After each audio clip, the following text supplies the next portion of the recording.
बिस्मिल्लाहिर्रहमानिर्रहीम। अस्सलाम वालेकुम। आप सबको मेरी तरफ़ से बहुत बहुत ईद मुबारक। आज मैं बना रही हूँ बीफ का शाही वाइट कोरमा, जो कि आप मटन में और चिकन में भी बना सकते हैं। तो चलें शुरू करते हैं। ये है बीफ तकरीबन 500 ग्राम। ये 2 दरमियाने साइज़ के प्याज हैं जो मैंने स्लाइस में काट लिए हैं। ये दही है 100 ग्राम और ये मलाई है 100 ग्राम और ये 5-6 हरी मिर्चें हैं और ये 2 टेबलस्पून अदरक लहसुन का पेस्ट है। और ये कुछ मसाले हैं, जैसे कि ये काली मिर्चें हैं ½ टीस्पून के करीब पिसी हुई। ये वाइट मिर्चें हैं, ये वाइट पेपर थोड़ी सी 1 चुटकी के करीब।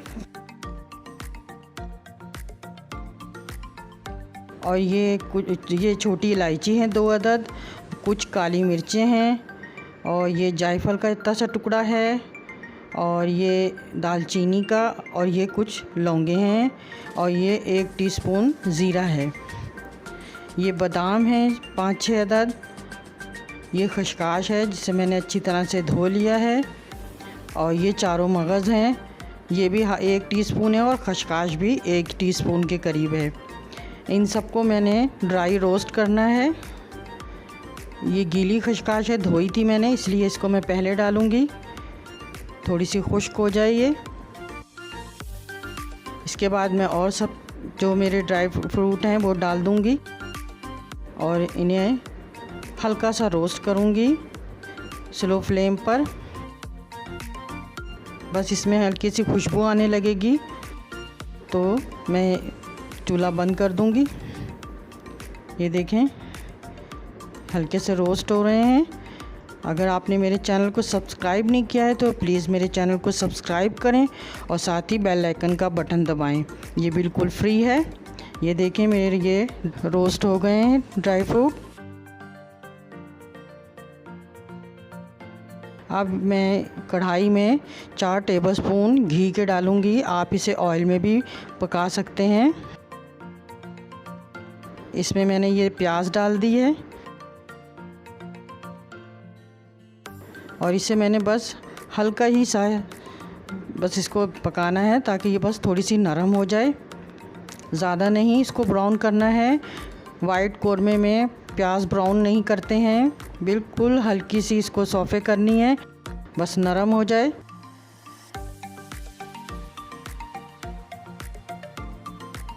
और साथ ही इसमें मैंने ये देखें गोश्त डाल दिया है, थोड़ी सी प्याज हो गई थी। इसमें मैं अदरक लहसुन भी डाल दूंगी जो 2 टेबलस्पून के करीब था और इसे तकरीबन इतना पकाऊंगी कि इसका कलर चेंज हो जाए। अदरक लहसुन में और प्याज में गोश्त को अच्छी तरह से भून लूँगी।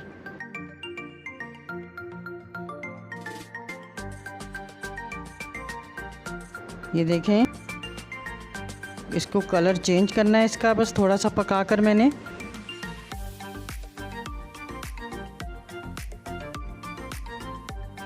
ये देखें अब इसका कलर चेंज हो गया है गोश्त का,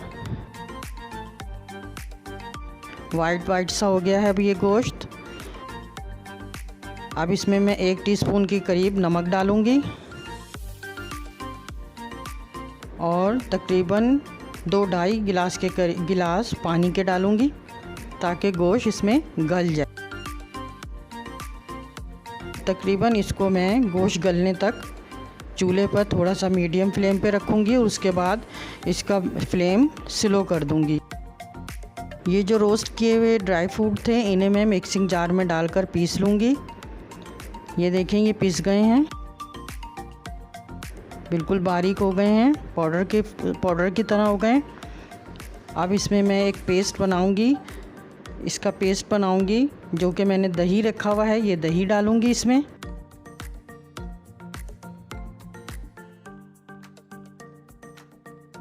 ये काली मिर्चें जो थीं ये भी इसमें डाल दूँगी ½ टीस्पून के करीब।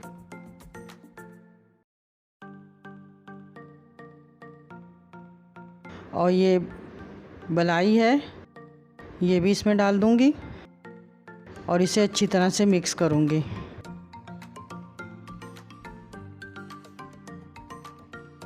ये अच्छी तरह से मिक्स हो गया है।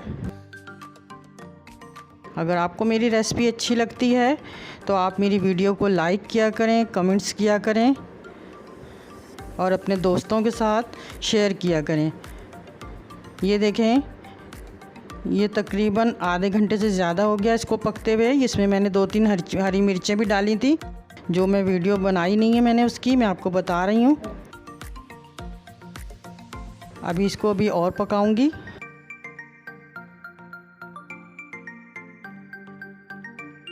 अब शाही वाइट कौरमे में मैं एक तड़का लगाऊंगी।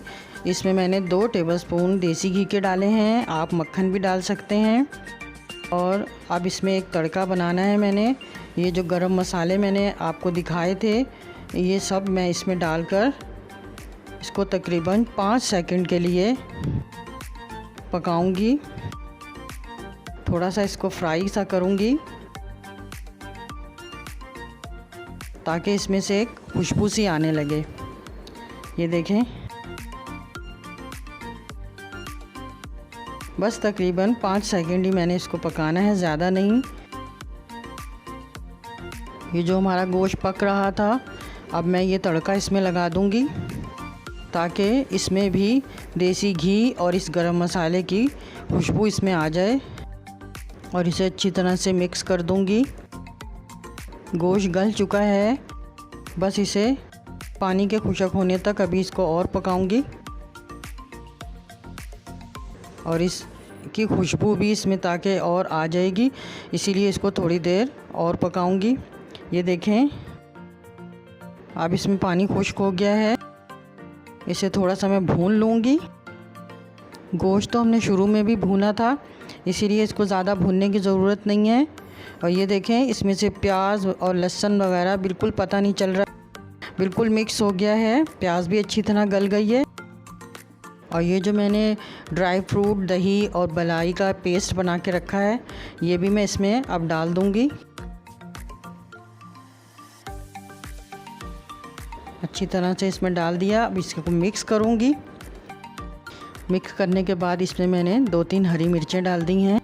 अब ये जो मैंने पेस्ट बनाया था और हरी मिर्चें, अब इन्हें डाल के पकाऊंगी ताकि इनका थोड़ा सा अरोमा इसमें निकल आए, जायका हो जाएगा इसमें। अब ये 10 से 15 मिनट हो गए थे इसको पकते हुए। अब ये देखें, ये थोड़ा गाढ़ा भी हो गया है और अच्छी तरह से पक भी गया है। अब इसका फ्लेवर अच्छी तरह इसमें आ चुका है और अब मैं इसे डिश आउट कर रही हूँ। आप इसे ईद पर ज़रूर बनाएं, खुद भी बनाएं, अपने मेहमानों के लिए भी बनाएं, अपने मेहमानों से दुआएं लें और मुझे दुआओं में ज़रूर याद रखें। अल्लाह हाफिज़।